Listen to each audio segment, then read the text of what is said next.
Time being 7 o'clock, I call the Hastings City Council meeting to order. Please stand for the Pledge of Allegiance.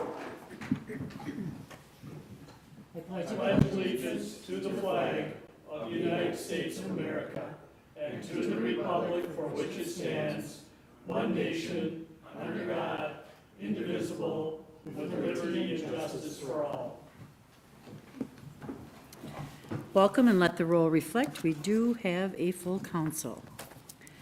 Tonight, we will be reading a proclamation for recognizing October as Down Syndrome Awareness Month. And Councilmember Pemble, if you would start. Certainly. October 2025 is Down Syndrome Awareness Month. Whereas approximately 1 in 640 babies in the United States are born with Down syndrome, representing an estimated 5,700 people a year. And whereas Down syndrome is the most frequently occurring chromosomal disorder and is the leading cause of intellectual and developmental delay in the United States and in the world. And whereas possessing a wide range of abilities, people with Down syndrome are active participants in educational, occupational, social, and recreational circles of our communities. And whereas individuals with Down syndrome should have equal opportunity to achieve the universally desired goals of self-fulfillment, pride in their achievements, inclusion in their communities, and reaching their fullest potential. And whereas quality education programs, a stimulating home environment, good health care, and positive support from family, friends, and the community enable people with Down syndrome to lead fulfilling and productive lives. And whereas the City of Hastings encourages all citizens to work together to promote and respect the inclusion of individuals with Down syndrome and to celebrate their accomplishments and contributions. And Therefore, be it resolved that I, Mayor Mary Fassbender of the City of Hastings, do hereby declare the month of October 2025 Down Syndrome Awareness Month in the City of Hastings. And if Will and Maya would like to step forward with their children, Teddy, we would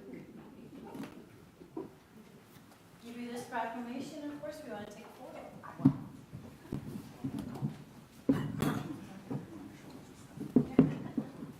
do you mind?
Yeah.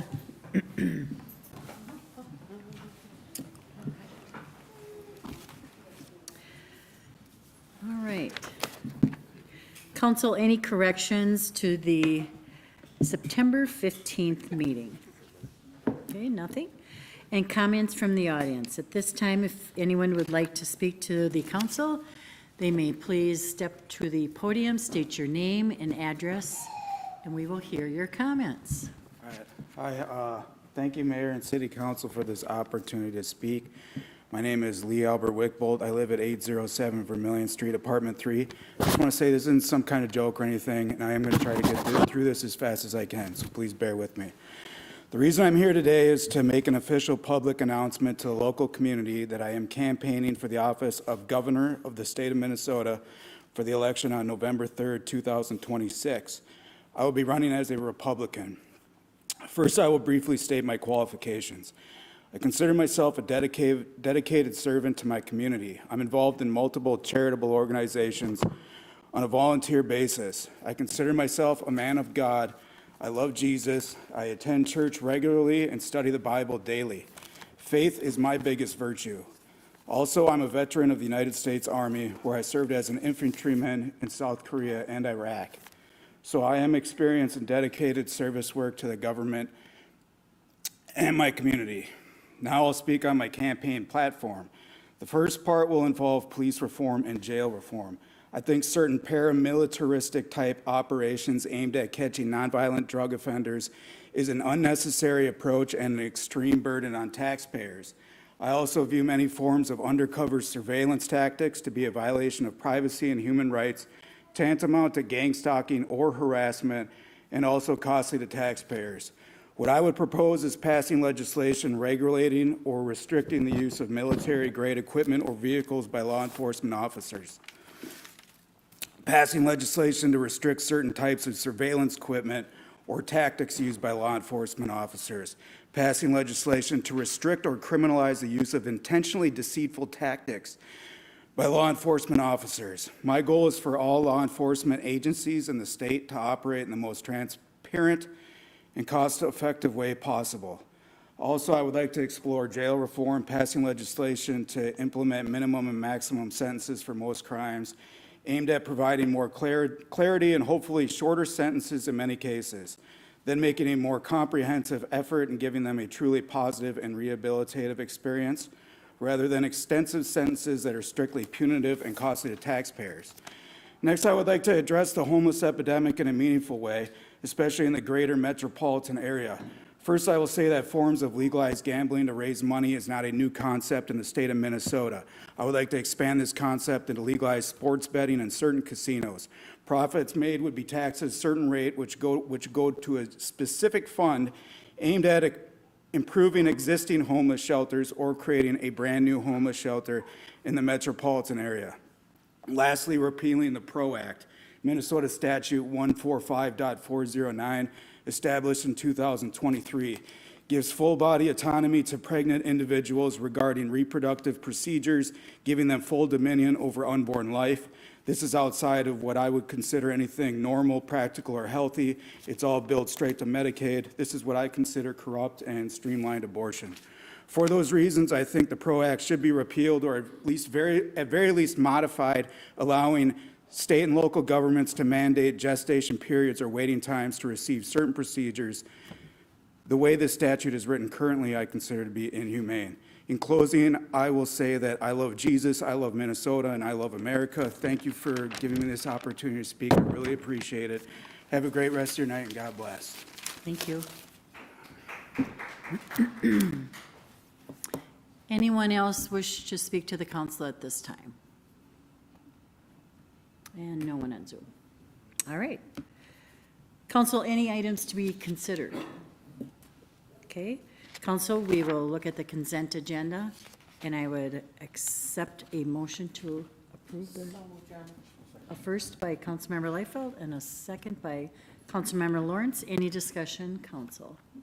All those in favor of the motion state by saying aye. Aye. Opposed to that motion state by saying nay.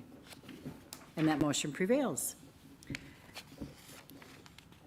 Let's see, tonight under, yeah, that's it. Administration, we have, as we always do, the first meeting of the month. Oh, sorry. Oh, we do. I am so sorry. One more item. John, I knew you were here for a reason. Well, someone's got to run the AV. Under community development, John will give us an introduction for the new townhome in the OHDS review, resolution for the OHDS review. Thank you, Mayor, City Council members. What we have before you tonight is the review of what's termed OHDS, which is the original Hastings Design Standards. The OHDS were developed about 15 or more years ago to work as a regulatory item within a portion of the city listed here. It's not quite as intensive as, say, the Heritage Preservation Historic District regulations, but really generally looks at the form of buildings itself. So what we're looking at is a building to be constructed generally in this area on the edge of the OHDS. This would be a twin home building. What you're showing here is the two lots. There would be a twin home built on each half of the lot. So one structure, 2 units altogether. This is what it would look like here. You've got the driveway, garage going out the front, twin home at this location, and the front of the home here. So with anything that's an OHD regulation, we do have our Heritage Preservation Commission review and provide recommendation. They did meet on September 16th, recommended approval of the proposed twin home on a vote of 5-0. They did add a couple of conditions which we included within your resolution, a couple of things pertaining to having a decorative front gable, installation of porch railings, inclusion of a side garage window, and use of horizontal siding on gables. So with those conditions, the Heritage Preservation Commission does recommend approval of it. I did have some discussion on this one. OHDS regulations for new construction are not something they deal with every day. They want to make sure that something fits within the neighborhood. In general, when we look at OHDS, we're looking at what's called the immediate adjacent area. Some of the neighbors with the block, within the block, some of the homes. Does it fit within the character of it? In this situation here, we've got kind of a hodgepodge of different types of construction. We've got some areas that are newer and more traditional, and some homes that are more traditional. The setback and sizes of these homes are also figured into it. In the end, the Heritage Preservation Commission did recommend approval of it, noting that 40% of the construction within this immediate neighborhood was of a modern variety. So I can stand for any questions that you may have on this, and again, we're asking for adoption of the resolution. Thank you. Thank you, John. Council, any questions? Councilmember Leifeld. Thanks, Your Honor. John, I can't locate the address that I'm thinking of, but my one concern with this particular type of property would be it appearing to be overly large for the lot. I know we have, I believe it's a single-family home, though, not a 2-unit, off of the corner of Pine and possibly 6th or 7th. And I'm curious about setbacks, right? How much front yard, how much side yard, how much backyard? Is that something, I don't have any problem with this development per se. I just want to make sure that it doesn't look like we're, you know, squeezing it into a spot that it's really not meant to squeeze into.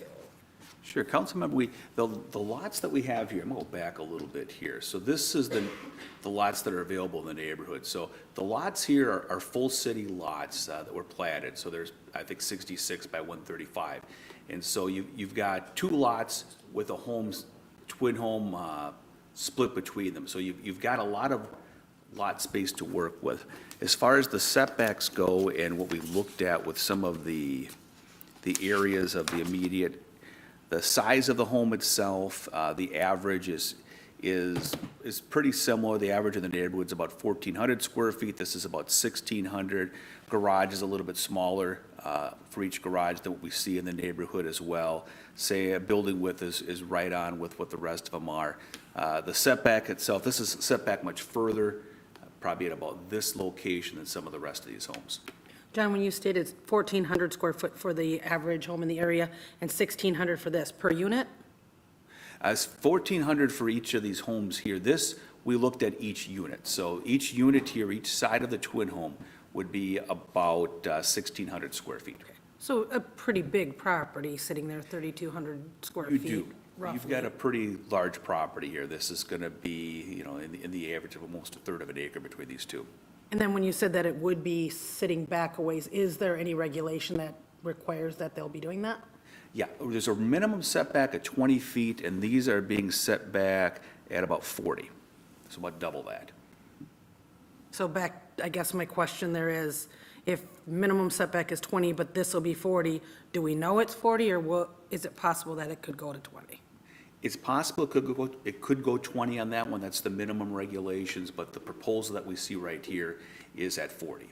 So if we were to approve this now, and they were to come back later and say they're putting it at 20, what happens? 20-foot's still the minimum standard on this, so we haven't added any conditions that it would need to be built at 40 feet back, but I guess that may be up to the discretion of the council. Have we heard from any neighbors? I don't think we have on this one, no. Okay, Thanks, John. Appreciate the presentation. Thanks, Councilmember Lightfoot. Councilmember Verichov? Thank you, Your Honor. Thank you, Councilmember Liefeld, for your thoughtful questions. That was mine as well, as if we had heard from any neighbors on this. Actually went and drove and looked at this spot last night, and in reading some of the information in our packet, I think it's probably okay, but I would like to hear the expert on this. The thing that I was a little concerned about was the fact that the way that the lot faces in terms of the neighbors would like run off of big thaw after a heavy snowfall spring or anything like that. Do we feel like that could be within any concern of any of the neighbors? Taking a look at what we see here, I'm looking at the grade. From a size standpoint, you've got a lot of room to work with. And so if you can see the coverage of the home versus the lot, you've got a lot to work with here. And looking at the grades of the property, you do see some sloping down towards this area here. Generally drains in about this direction. When you look down to the south, towards here, it's a lot of vacant space. Here you do have another residence. So during the building permit process, one of the things we do look at is those corner lot elevations and drainage on it. And if we believe it's going to be problematic with drainage encroaching onto a neighboring property, we can have that modified to create a swale or something else that would keep the property, the water on the property. Thank you. That answers my question. And also, I just wanted to commend the resident that lives there. I love that they took an old home that wasn't fit to be still standing there, kept it, and are now building something new within that same space. I know it's a lot, I think of it more as a wooded area, so I think it's a good fit for that area, so I'm glad to see this. Thank you. Thank you, Councilmember Verichov. Councilmember Pemble? John, when looking at the lot, I know to the southeast, it slopes quite a bit down towards 8th Street, if it was back there. And I know there's a residence back in there, but it pretty much runs more east than south as far as the elevation goes. And what I remember of that house that was there, the elevation right there sat proud to the other properties around. I remember when 7th Street was put through to the end there, and that last rental home was put in, that they had to cut down the roadway a little bit to make it fit to what the elevation they were looking for there. But I guess unless there's some neighbor issues, I would make a recommendation to accept the change and allow that property be built. Thank you, Councilmember Pemble. And Councilmember Verichov is the second. Yes, please. No or any other discussion, council? All those in favor of the motion state by saying aye. Aye. Opposed to that motion state by saying nay. And that motion prevails. Thank you, John. Thank you. Tonight, now under administration, as always, the first meeting of the month, we will have a PFAS update. Dan? Thank you, Mayor. Although some significant steps, it feels, parts of this feels like our update from a month ago, but a little bit of progress since then. Most notably, mobilization and construction on the central water treatment plant began a couple weeks ago in mid-late September. You'll especially see the work that A1 is doing on 7th Street right now with putting in the raw water lines. The plant itself with Magni construction had a little bit of a delay. We found some asbestos-containing material in the glue in the subfloor of the existing building that needs to be demolished.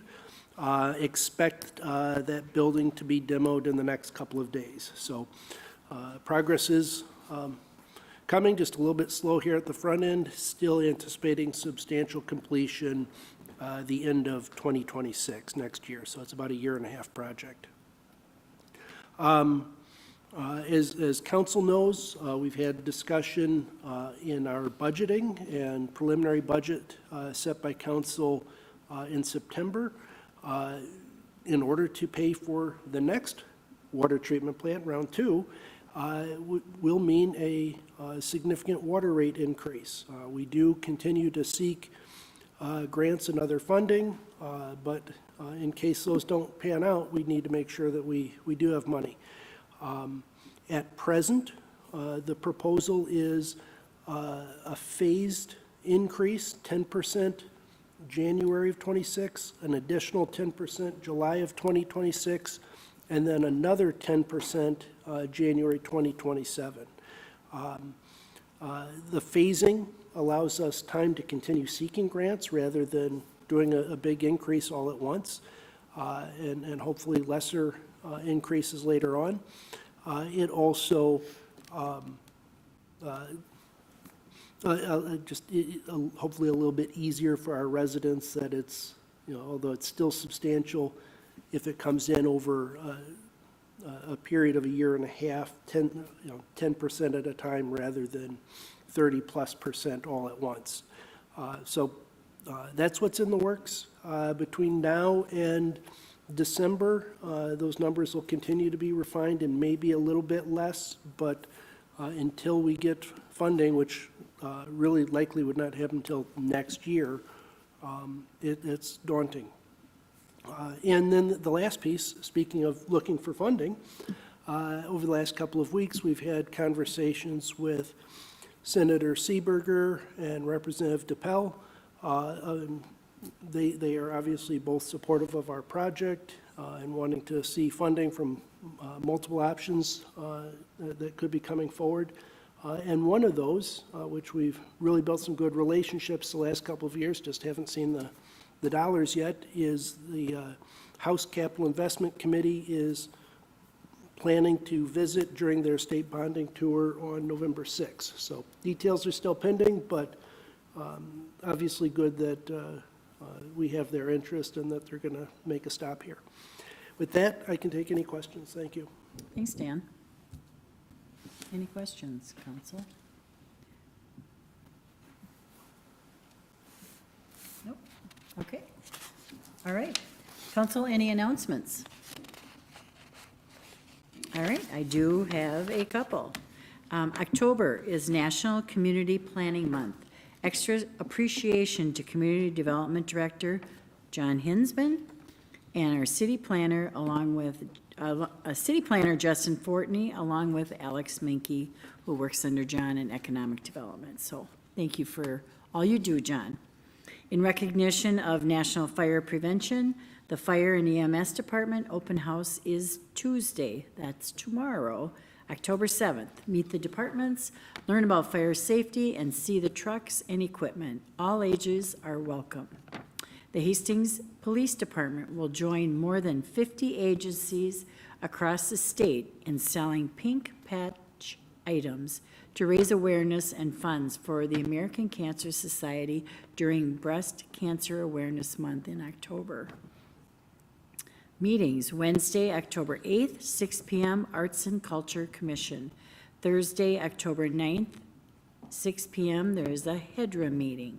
Monday, October 13th, 6 p.m. Planning Committee meeting and a 7 p.m. Planning Commission meeting. Wednesday, October 15th, 6 p.m. Parks and Recreation Commission. Wednesday, October 15th, 6:30, Public Safety Advisory Commission. And Monday, October 20th, 7 p.m., a city council meeting. With that, I would ask for a motion to adjourn. Councilmember Penbowl, Councilmember House. No discussion. All those in favor of the motion state by saying aye. Aye. Opposed to that motion state by saying nay. We are adjourned.